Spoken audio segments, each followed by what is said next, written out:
Menurut gue, dalam hidup kita jangan pernah berhenti untuk belajar. Mengabadikan momen dan membuatnya jauh lebih spesial dengan sebuah konsep. Serta mengajarkan cara yang unik dalam melihat dunia selalu menjadi hal menarik buat gue. Saya Renda Rais, seorang musik dan komersial fotografer. This is my voice about woman, passion, and vision.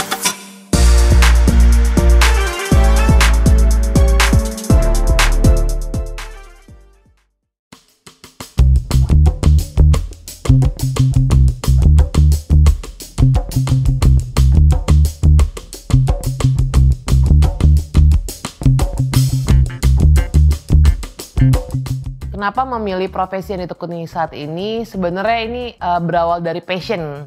Karena waktu masih kecil sering foto-foto karena kebetulan papa saya tuh kalau kita lagi jalan-jalan kita sering mengabadikan.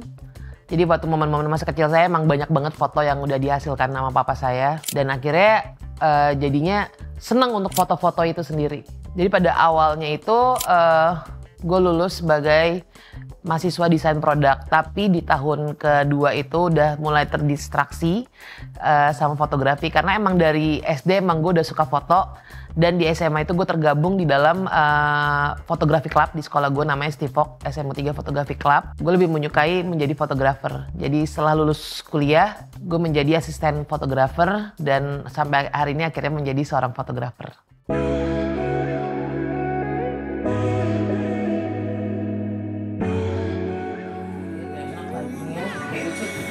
Sampai aja view saja tapi masuk pegang sana lagi. Pencapaian terbesar di profesi saya sekarang ini adalah saya udah bisa jalan-jalan ke seluruh Indonesia dan banyak relasi, kenalan dan mengenal budaya Indonesia itu sendiri.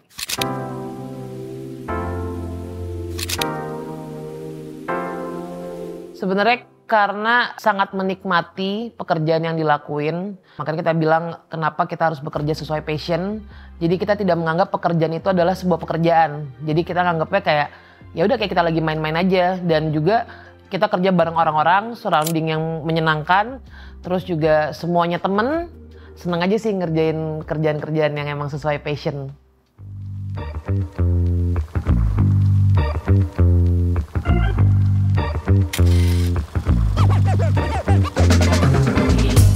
Kesulitannya tuh sebenarnya kalau misalnya sebagai fotografer ya, masa apalagi saya kebanyakan portrait dan musisi ya. Jadi kita emang harus mengenal objek yang kita foto itu. Kita mengenal dan jauh menyelami orangnya seperti apa. Jadi kita tahu kebiasaannya. Tapi kalau misalnya kita nggak kenal atau sekali ketemu, jadi kita nggak kalau buat saya pribadi saya nggak tahu nih apa yang harus saya lakuin untuk mengenal dia gitu. Dan takutnya hasil dari fotonya sendiri berbeda dengan misalnya saya udah lebih mengenal objek yang saya ambil itu sendiri.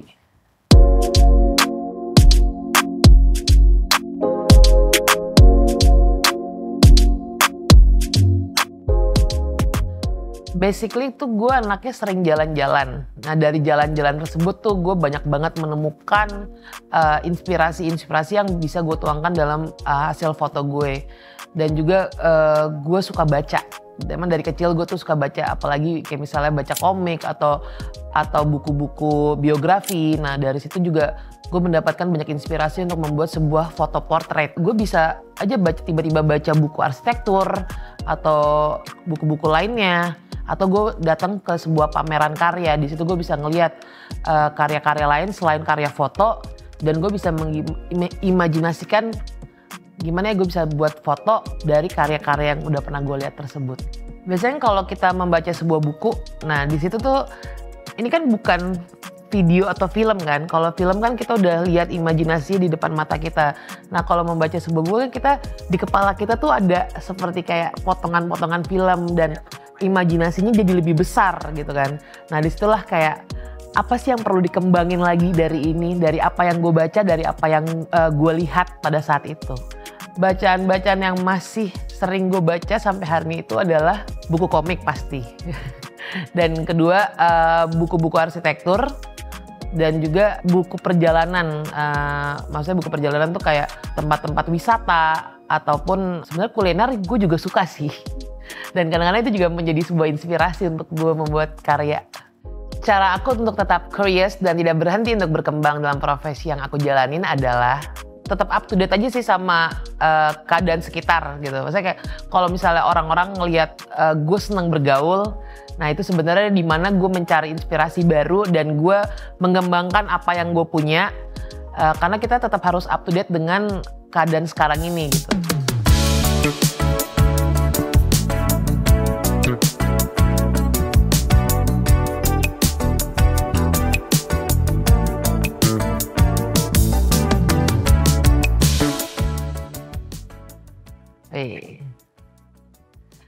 Foto ini nih diambil pada saat pandemi. Jadi ini awal-awal pandemi karena kangen banget sama fotografi dan ya pas pandemi kan kita di rumah aja ya.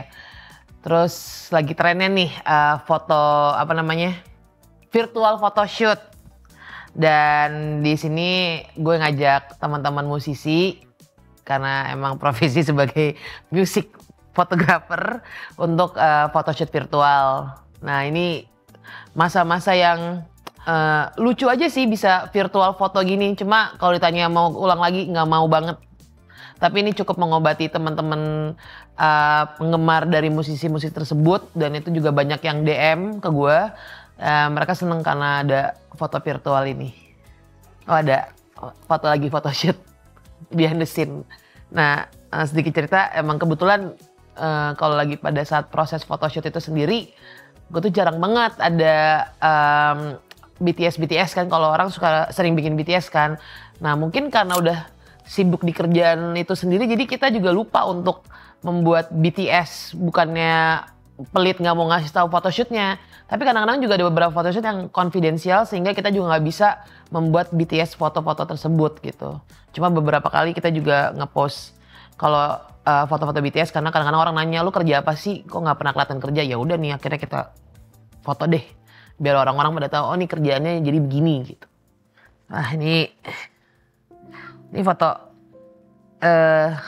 ini foto waktu ikut sama Tulus karena kan Tulus ikut melestarikan gajah di Indonesia.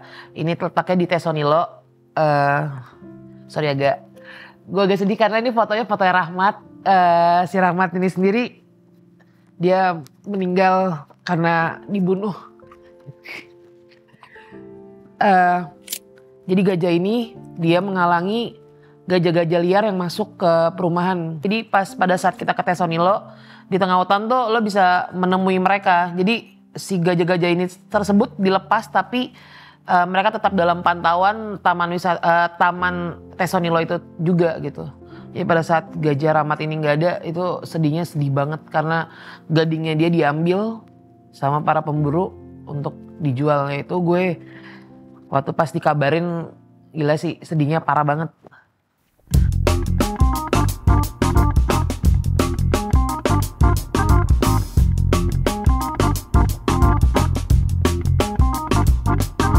Stigma yang ingin dipatahkan untuk perempuan yang mau memulai berkarya di zaman sekarang, jangan pernah takut untuk memulai sesuatu dan kalau misalnya orang lain bisa melakukan, kita pun juga pasti bisa ngelakuinnya.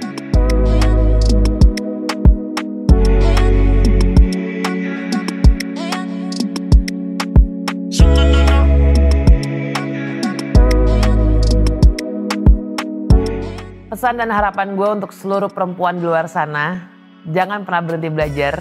Karena setiap hari kita belajar hal yang baru dan berbeda.